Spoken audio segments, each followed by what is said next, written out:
ओम नमो भगवते वासुदेवाय। हरे कृष्णा। पाप मोचिनी एकादशी की आप सभी भक्तजनों को हार्दिक शुभकामनाएं। भगवान श्री हरि विष्णु की असीम कृपा आप और आपके पूरे परिवार पर सदैव बनी रहे, ऐसी हमारी भगवान के चरणों में विनम्र प्रार्थना है। पाप मोचनी एकादशी की इस पावन प्रातःकालीन बेला में हम सब भगवान के श्री चरणों में यही याचना करते हैं कि वे हमें केवल भौतिक सुख और समृद्धि ही नहीं, बल्कि इस दुर्लभ मानव जीवन का सबसे अनमोल रत्न अपनी शुद्ध भक्ति भी प्रदान करें। ऐसी भक्ति जो मनुष्य को संसार के बंधनों से मुक्त करा के सीधे भगवान के दिव्य चरणों तक पहुंचा देती है। भक्तों, शास्त्रों में कहा गया है कि मनुष्य चाहे कितना भी महान क्यों न हो, एक क्षण का मोह भी उसकी वर्षों की तपस्या को डगमगा सकता है, भंग कर सकता है। और भविष्योत्तर पुराण में भी एक ऐसी ही अद्भुत घटना का वर्णन मिलता है। कहा जाता है कि एक महान ऋषि थे जिनकी तपस्या वज्र के समान अडिग थी, कठोर थी। उनका मन स्थिर, इंद्रियां संयमित और उनका तपोबल तो इतना प्रबल था कि देवता भी उनकी साधना से प्रभावित थे। लेकिन फिर एक दिन एक क्षण का मोह और उस एक क्षण ने उनकी वर्षों की तपस्या को डगमगा दिया, भंग कर दिया। माया का जाल इतना प्रबल हुआ कि वो महान तपस्वी भी उसमें उलझ गए और देखते ही देखते उनका अब तक का संचित तपोबल, तेज और दिव्यता सब कुछ नष्ट हो गया।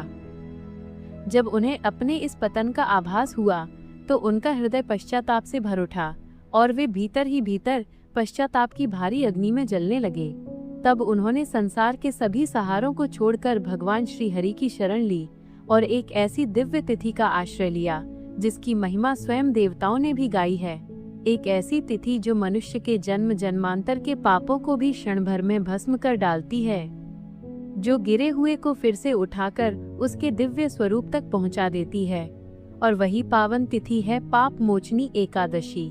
कहा जाता है कि इस एकादशी के प्रभाव से उस ऋषि के न केवल समस्त पाप नष्ट हो गए, बल्कि उन्हें उनकी पूर्व चेतना, दिव्यता और संपूर्ण तपस्या भी पुनः प्राप्त हो गई।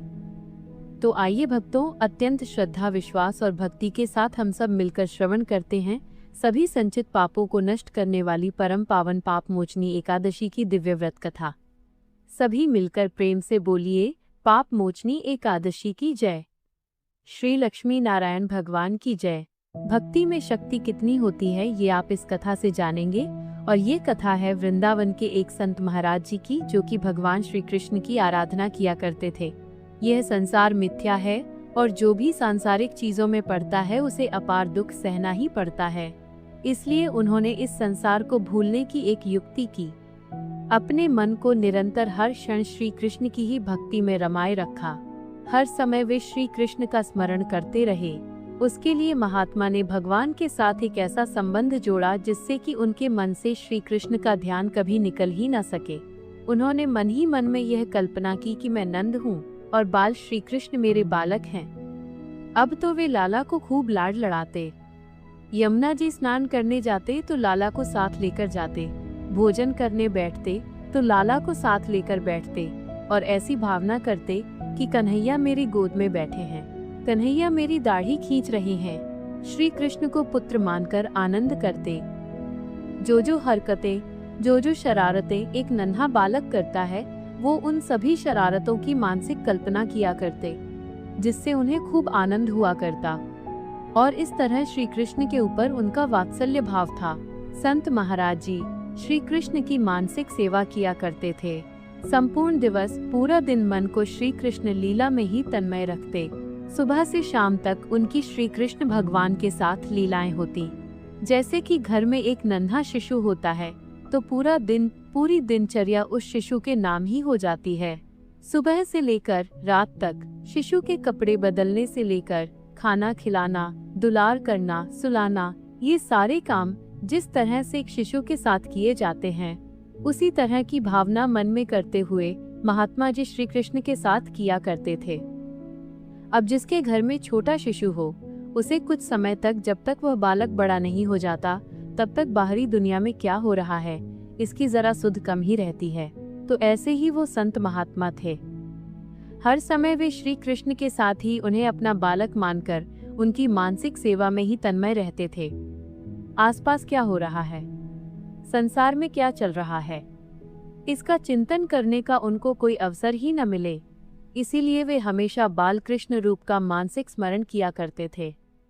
अगर डायरेक्ट मन को भक्ति में लगाया जाए तो हो सकता है कि मन में वो भक्ति जागना थोड़ा मुश्किल हो जाए, लेकिन अगर किसी खास लीला के साथ अपने मन को भक्ति में जोड़ा जाए तो वो भक्ति बड़ी सहज ही प्राप्त हो जाती है और भगवान की कृपा भी सहज ही प्राप्त हो जाती है। इसके लिए भगवान के साथ एक संबंध स्थापित करना होता है। अब चाहे वो पिता पुत्र का हो, माता पिता का हो, सखा भाव हो, प्रेमी का भाव हो या कैसा भी भाव हो, जब तक भगवान के साथ एक संबंध नहीं बनेगा तब तक उनके साथ जो आपका संबंध है वो प्रगाढ़ नहीं होगा। कुछ न कुछ लीलाएं भगवान जब भी संबंध स्थापित करते हैं तो दिखाते ही रहते हैं। अब श्री कृष्ण के साथ पुत्र का संबंध जोड़कर महात्मा जी संसार को भूल गए और वे बाल कृष्ण के साथ ही तन्मय हो गए। श्री कृष्ण को पुत्र मानकर खूब लाड लड़ाने लगे और महात्मा जी ऐसी भावना मन में किया करते कि आज तो देखो कन्हैया मुझसे केला मांग रहा है, कह रहे हैं बाबा मुझे केला दो। और जैसे छोटे बालक हठ करते हैं उसी तरह से कन्हैया उनके साथ हठ कर रहे हैं। अब संत महाराज जी के पास उस समय केले तो थे नहीं, तो मानसिक भाव से वे बाजार जा रहे हैं। बाजार में बढ़िया पीले पके हुए केले खरीद कर उन्हें मन से मानसिक भाव से श्री कृष्ण को अर्पण कर रहे हैं। अपने हाथ से केला छीलकर उन्हें खिला रहे हैं और नन्हे कान्हा मुंह में 2 दांत लिए हुए अपने छोटे छोटे उन दांतों से कुतर कुतर कर केला खा रहे हैं। और यह सब देखकर संत महात्मा बड़े प्रसन्न हो रहे हैं। उनके मन ही मन में यह सारी लीलाएं चल रही हैं और वे सारा दृश्य अपने मन की आंखों से ही देख रहे हैं। इस तरह संत महाराज जी का पूरा दिन कान्हा जी के साथ ही बीता करता। मानसिक सेवा वे करते थे और मन से जो भी भगवान उनसे मांगा करते वे मानसिक भाव करके वह सारी वस्तुएं उन्हें अर्पण करते।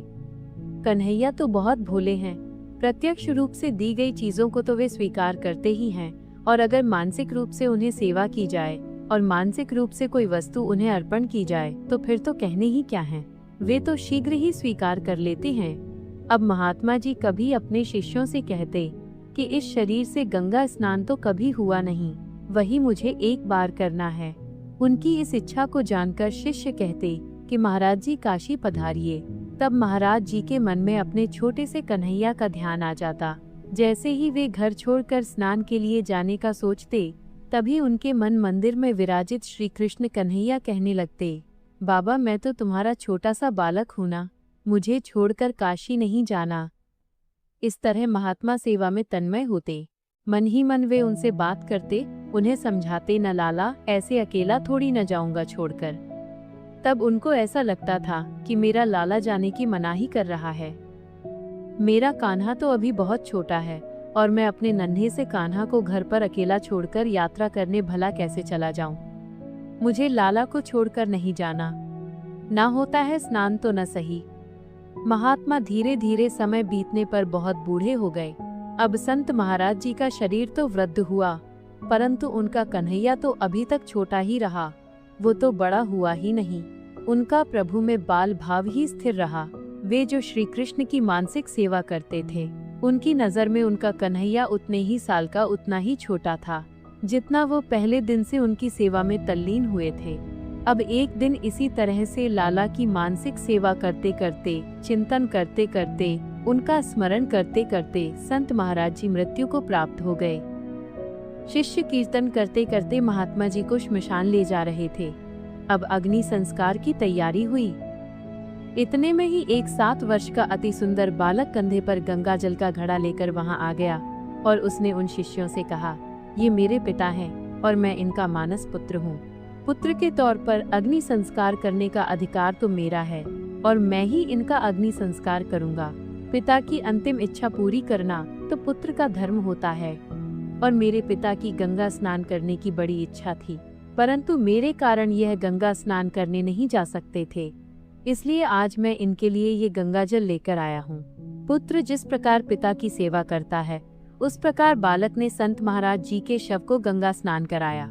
संत महाराज जी के मस्तक पर तिलक लगाया, पुष्प की माला पहनाई और अंतिम वंदन करके अग्नि संस्कार किया। सारे लोग ये देखते ही रह गए। अनेक साधु महात्मा थे, परंतु किसी की भी बीच में बोलने की कोई हिम्मत ही नहीं हुई। अग्नि संस्कार हुआ और इधर वो बालक एकदम अंतर्ध्यान हो गया। उसके बाद लोगों को ध्यान हुआ कि महात्मा जी के तो कोई पुत्र था ही नहीं। संत महाराज जी की मानसिक सेवा के बारे में शिष्य जानते थे। यह भी जानते थे कि महात्मा जी श्री कृष्ण के प्रति अपना पुत्र भाव रखते हैं।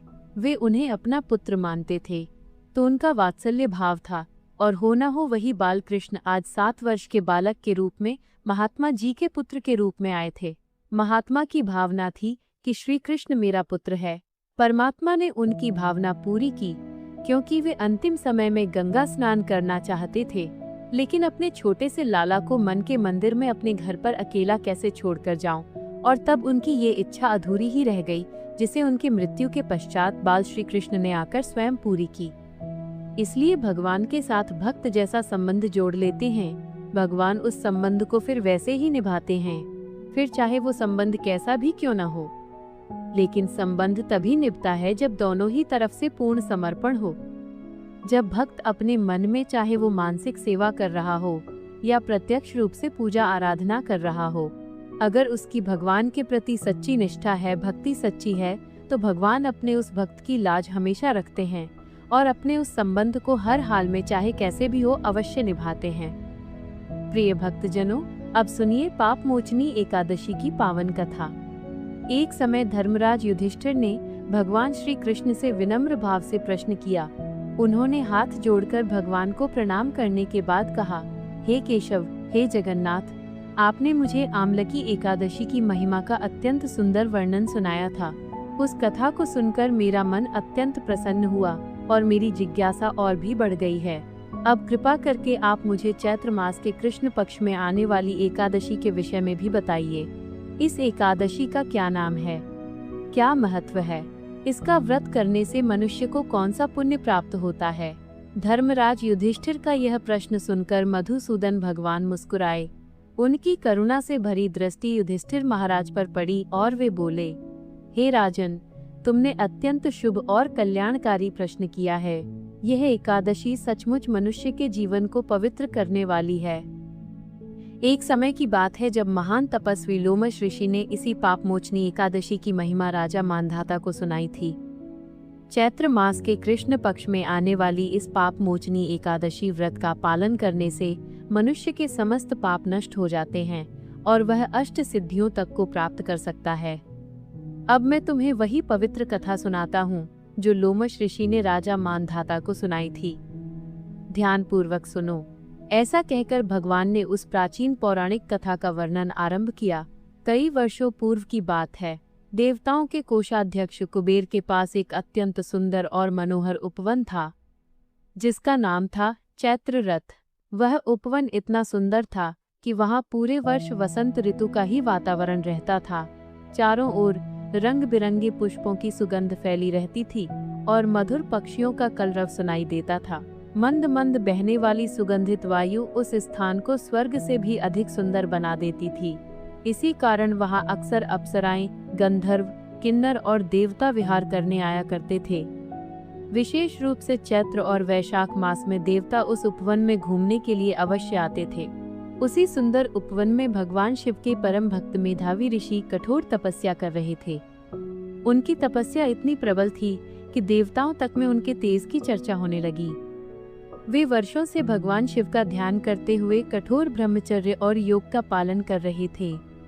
कई बार स्वर्ग की अप्सराओं ने उनकी तपस्या भंग करने का प्रयास किया, परंतु मेधावी ऋषि की साधना इतनी दृढ़ थी कि कोई भी उन्हें विचलित नहीं कर पाया। तब स्वर्ग की एक अत्यंत सुंदर अप्सरा मंजू घोषा ने यह निश्चय किया कि वह किसी भी प्रकार इस महान तपस्वी की तपस्या अवश्य ही भंग करके रहेगी। मंजू घोषा उसी उपवन में आकर रहने लगी। उसने मेधावी ऋषि के आश्रम के निकट ही एक सुंदर कुटिया बना ली। प्रतिदिन वो मधुर स्वर में गाना गाती, वीणा बजाती और मनोहर नृत्य करती, ताकि ऋषि का ध्यान उसकी ओर आकर्षित हो जाए। धीरे धीरे समय बीतता गया, परंतु ऋषि का मन अभी भी अचल था। तभी एक दिन कामदेव भी वहां आ पहुंचे। कामदेव भगवान शिव के शत्रु माने जाते थे। उन्होंने सोचा कि मेधावी ऋषि शिव भक्त हैं, इसलिए उनके ध्यान को भंग करना बड़ा उचित होगा। कामदेव ने अपने शब्द, स्पर्श, रूप, गंध और रस के सूक्ष्म बाणों से ऋषि के मन को विचलित करने का प्रयास करना प्रारंभ किया। फिर कामदेव ने अवसर देखकर मेधावी ऋषि के शरीर में प्रवेश कर लिया। जैसे ही कामदेव ने उनके शरीर में प्रवेश किया, ऋषि का मन विचलित होने लगा और उनका स्वरूप भी अत्यंत आकर्षक प्रतीत होने लगा।